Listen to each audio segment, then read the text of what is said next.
सुप्रभात विद्यार्थियों।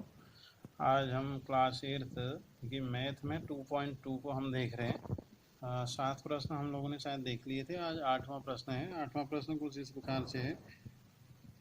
3 लगातार क्या पूर्णांक दिए हैं और बढ़ते हुए क्रम में उनको ले करके उन्हें 2 और 3 और 4 से गुणा करने पर जो योगफल है वो कितना प्राप्त होता है? वो 74 प्राप्त होता है। तो वह पूर्णांक क्या है? जब पूर्णांक हमें वो करने पड़ते हैं ज्ञात, तो ऐसी स्थिति में हम एक पूर्णांक, जो पहला पूर्णांक है उसे हम x मान ले रहे हैं। तो हमने माना एक पूर्णांक बराबर x। ठीक है। अब पूर्णांक जो दे रखे हैं वो लगातार पूर्णांक है, इसलिए अगला पूर्णांक क्या होगा, उसमें एक ऐड हो जाए, x+1 हो गया अगला पूर्णांक। अब तीसरा पूर्णांक जो होगा वह क्या x+2 हो गया। ठीक है। अब प्रश्नानुसार जो दिया है कि उन पूर्णांकों को हम क्रमशः 2, 3 और 4 से गुणा करने पर जो उसका जो जोड़ प्राप्त होता है योग, वो 74 प्राप्त होता है। तो एक पूर्णांक को हमने 2 से मल्टीप्लाई कर दी, कि दूसरे को हमने 3 से मल्टीप्लाई कर दी, कि चौथे को हमने 4 से मल्टीप्लाई कर दी, इक्वल टू ये हमने 74 या 74 लिख दिया।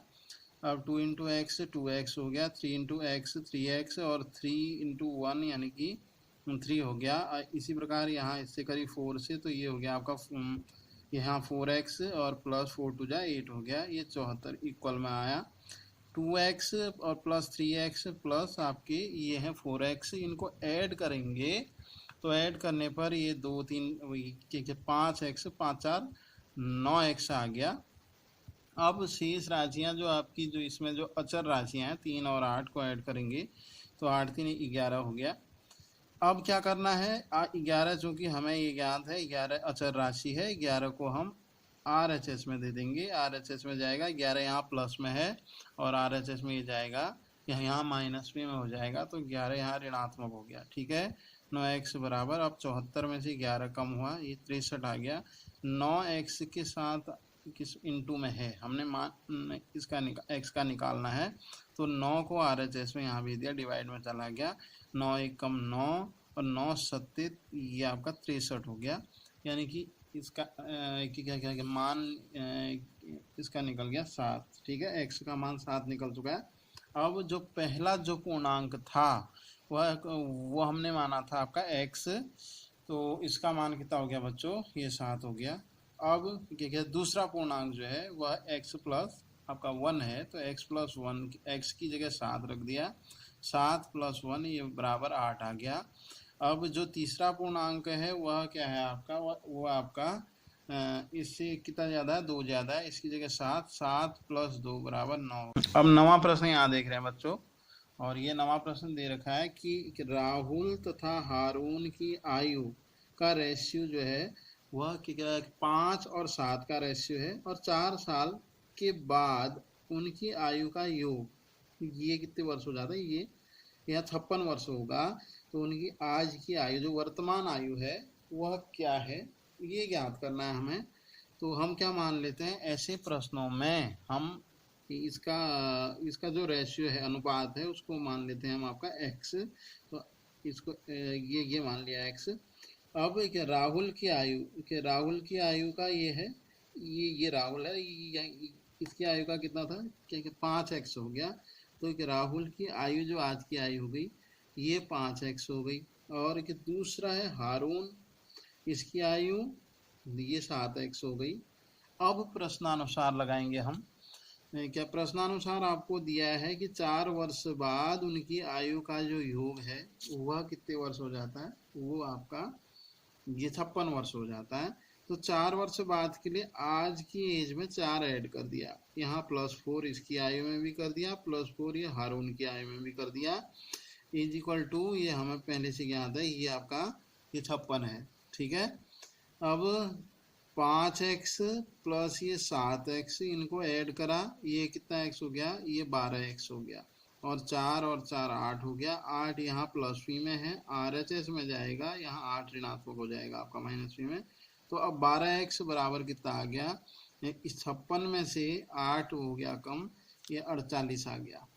ये 12x का ये मान आ गया।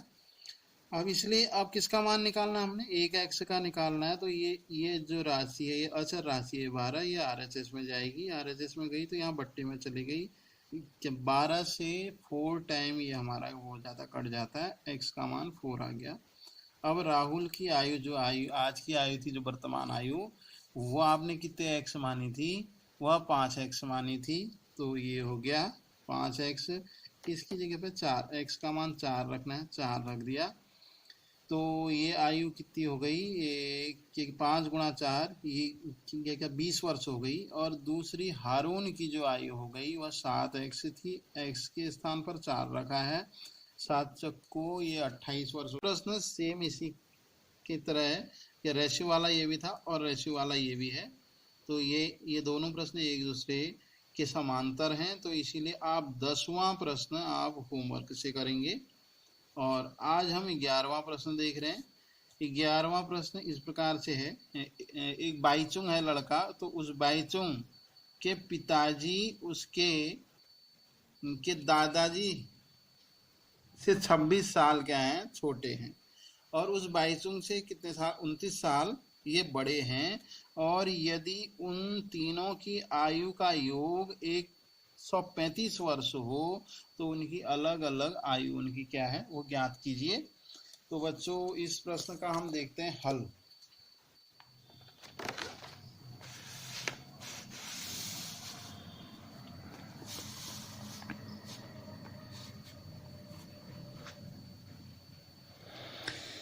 तो अब बच्चों हम 11वें प्रश्न का कर रहे हैं हल। और 11वां प्रश्न ये है कि माना हम बाईचुंग की एज को एक्स वर्ष ले लिया और पिताजी कितने साल बड़े थे, पिताजी उसकी उम्र से आपका 29 साल बड़े थे। तो उनकी एज जो हो गई एक्स प्लस ये 29 हो गई। ठीक है, दादाजी और कितने बड़े थे उनसे, और 26 वर्ष बड़े हैं, तो उनकी आयु के लिए और 26 ऐड कर दिया। तो दोनों को ऐड किया, एक्स प्लस ये यहाँ 55 हो गया। अब प्रश्नानुसार जो आयु का योग दिया है वह 135 वर्ष दिया है, 135 वर्ष।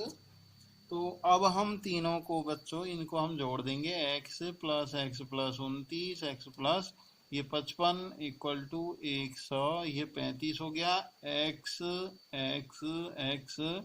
ये हो गया 3x और प्लस 29 और इसको ऐड किया 55 को, ये 84 हुआ और इक्वल टू 135 ऑलरेडी दिया है। अब ये 84 जो है ये आरएचएस में जाएगा, आरएचएस में जाएगा तो यहाँ जाके इसमें से ये आपका घट जाएगा, शेष 51 बच जाएगा। 3x का मान आ गया 51।